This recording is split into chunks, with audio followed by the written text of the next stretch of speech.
সুনামগঞ্জে মাস জুড়েই থেমে থেমে বৃষ্টিপাত হচ্ছে। পাহাড়ি ঢল আর বৃষ্টির পানিতে জলাবদ্ধতা সৃষ্টি হয়েছে জেলার সবগুলো হাওরে।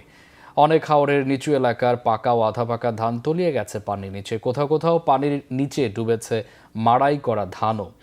বছরের একটিমাত্র ফসল হারিয়ে দিশেহারা কৃষক। এদিকে টানা বৃষ্টি ও উজানের ঢলে ব্রাহ্মণবাড়িয়ার হাওর অঞ্চল জলমগ্ন হয়ে প্রায় ৬০০ বিঘা জমির পাকা ধান পানিতে তলিয়ে গেছে। সুনামগঞ্জ প্রতিনিধি মাসুম হেলাল ও ব্রাহ্মণবাড়িয়া প্রতিনিধি আশিকুল ইসলামের পাঠানো তথ্য ছবিতে রিপোর্ট। দিগন্ত জুড়ে যেখানে ছিল সোনালী ধানের সম্ভার, সেখানে এখন অথই পানি।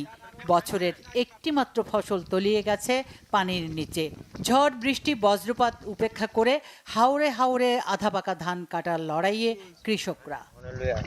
টানা বৃষ্টিপাতে বড় প্রধান জেলা সুনামগঞ্জের হাওরগুলোতে এখন এমন পরিস্থিতি। বৃষ্টিপাত না থামলে ফসলের আরও ক্ষয়ক্ষতির আশঙ্কা।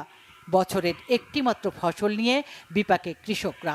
এরই মধ্যে শাল্লা উপজেলার চাপাতির হাওর, ভরাম হাওর, ভান্ডাবিল হাওর, সদর উপজেলার দেখার হাওর, ঝাওয়ার হাওর, বিশম্ভর উপজেলার খরচার হাওর, তাহিরপুর উপজেলার শনির হাওর, মাটিয়ান হাওর, গুরমার হাওর সহ অনেক হাওরের নিচু এলাকার জমির ধান এখন পানির নিচে।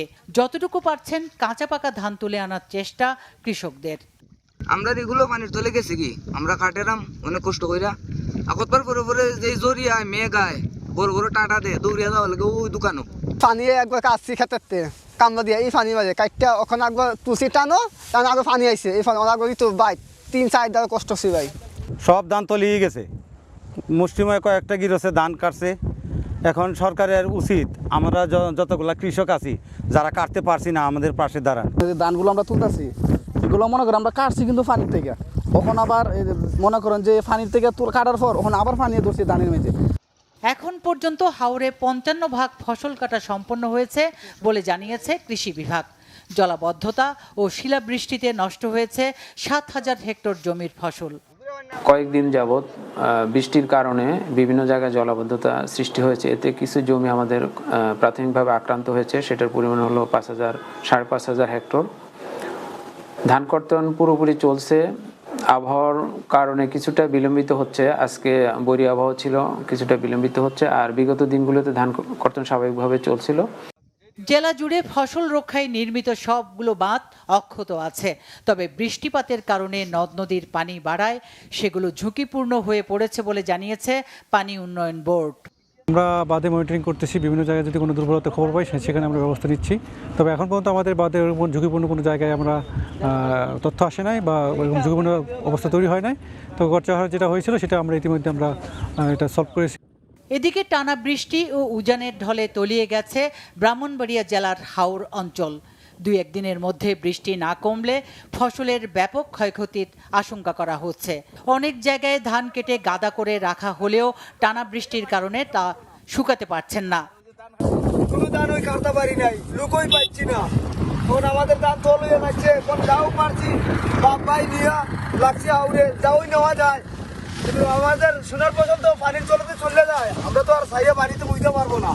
বৃষ্টির কারণে ধান কাটতে পারতেছি না, পুরা ধান বন্ধের মধ্যে বেরিয়েছে। ধান খুব ব্যস্তের মধ্যে আছে। কষ্ট ধান করছিলাম, ফসল ভালো হয়েছে। ভালো হইলে কামলা পাই না, মিশিং পাই না।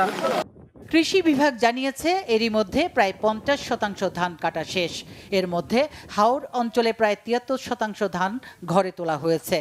সরেজমিন পরিদর্শন করে কৃষকদের প্রয়োজনীয় পরামর্শ দিচ্ছেন কৃষি কর্মকর্তারা। গত 2 দিনের বৃষ্টিতে নাসিরনগরের নিম্নাঞ্চল, হাওরের নিম্নাঞ্চলে 80 হেক্টরের মতো জমি, অর্থাৎ প্রায় ৬০০ বিঘা জমি ধান পানির কিছুটা নিচে, মানে কাটার উপযোগী অবস্থায় আছে, তো কিছুটা নিচে আছে।